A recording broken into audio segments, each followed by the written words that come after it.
Hi, everyone, and welcome back to Taking the Lead, where I get to share my friends and acquaintances and leaders that I admire from the PR field with all of you. We get to share their wisdom with all of you. Some of them I've really never met before, and our guest today is going to fall into that, though we've certainly known one another for virtually for decades. Anyway, let me tell you a little about her. This is Kathy Bloomgarden. Of course, you know she's the CEO of Reuter Finn for many years. She got her BA in French from Brown University, then went to Columbia and got an MA in poli-sci and Chinese. And as if that weren't enough, she then got a PhD at Columbia in poli-sci. I'm going through a big "we are not worthy" moment right now, but did not rest on her academic laurels. She has been the CEO of Reuter Finn. She's also a trustee of the China Institute and is a member of the respected Arthur Page Society. With that, welcome to Taking the Lead, Kathy Bloomgarden. Ken, thank you so much for having me today. I'm really looking forward to our conversation. And I love the focus you have on leadership. It's really going to be wonderful to exchange views on that. Great. Thank you so much for being here. So let's dig right in. Since March of 2020, you've been leading a very large global agency, virtual team members in this remote world. What are the three most important things you've done to lead and lead them effectively through it all? Well, thanks, Ken. And I have to admit that when we left our office now many months ago, we thought it would be a few weeks.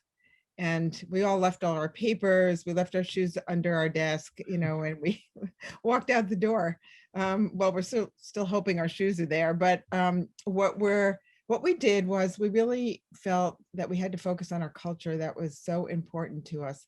And we realized even more than we had in the past what a distinctive culture we had, and that we really wanted now to focus on how we could even further solidify that. We started weekly town halls globally, where we'd have hundreds of people get together. We kept everyone updated, but more than that, we made it fun. People wore silly hats some days, or we exchanged cooking recipes, or we just did silly things. One day we brought our dogs. So it was really a moment of connection. And then we went on to really engage in social campaigns together because we wanted to focus on our values. Our Earth Day social campaign was one of our most successful. And then finally, we really wanted to share the great work we were doing.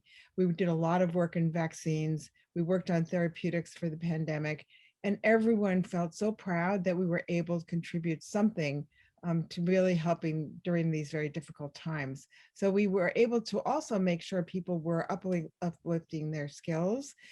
We created a tech lab, we shared new tools, analytics, data skills, and really made sure that people were feeling that they were learning and they weren't just really sitting on the sidelines during these many months.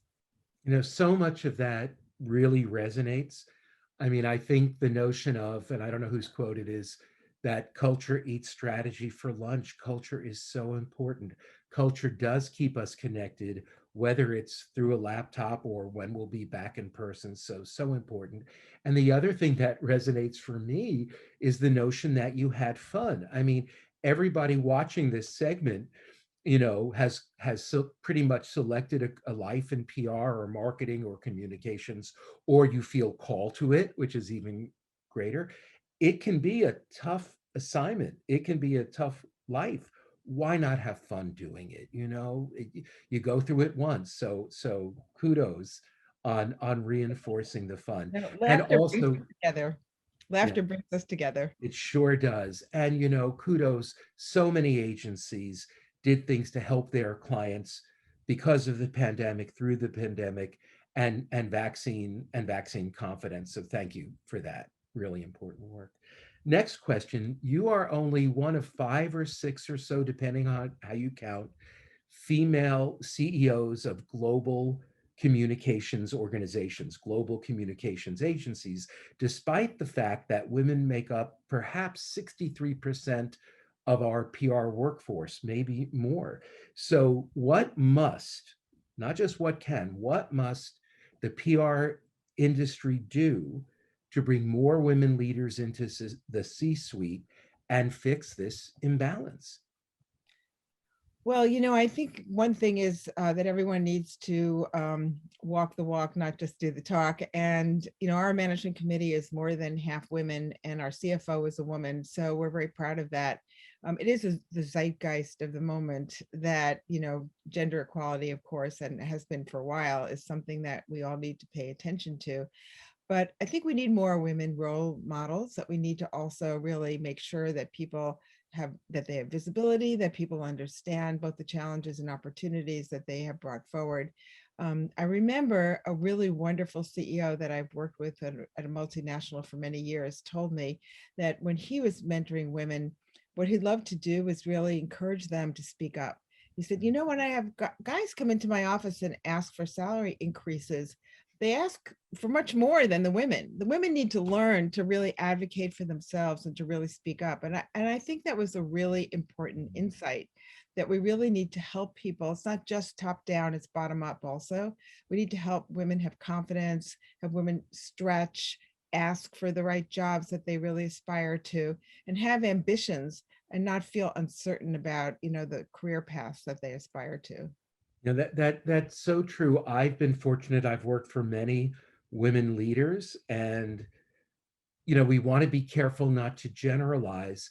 That said, working with them, the empathy that they felt, I really felt listened to.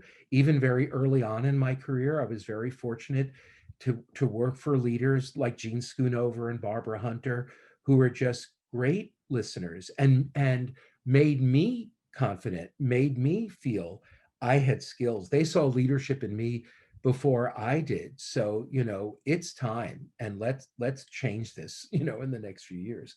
Speaking of something that needs to be addressed and changed, what are the most important actions that agency leaders can do, must do, to bring diversity, equity, and inclusion to our industry? Well, Ken, it's been really demoralizing now to see the wave of Asian violence against Asians. This is just something that we, never saw. And it's so painful to witness these violent acts. We had a very, very meaningful assignment working with community, the Black and Brown community in New York, bringing young people, activists, community leaders together, and really talking about some of the issues. Of course, one needs to listen carefully, one needs to be empathetic.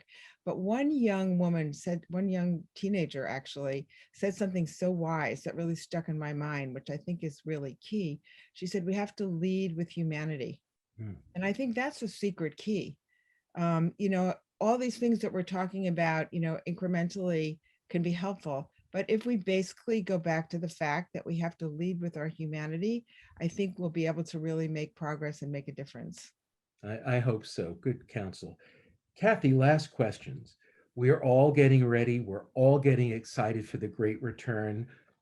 I don't know exactly when it will happen, but it feels soon, and the planning for it can be uplifting. But that said, other than, and I'm going to recommend, if you get back to your office, let's remove those sneakers you left there. I'm just going to go out on a limb and say that. But what are the most important things leaders can do to help their teams and organizations truly prepare for this great return?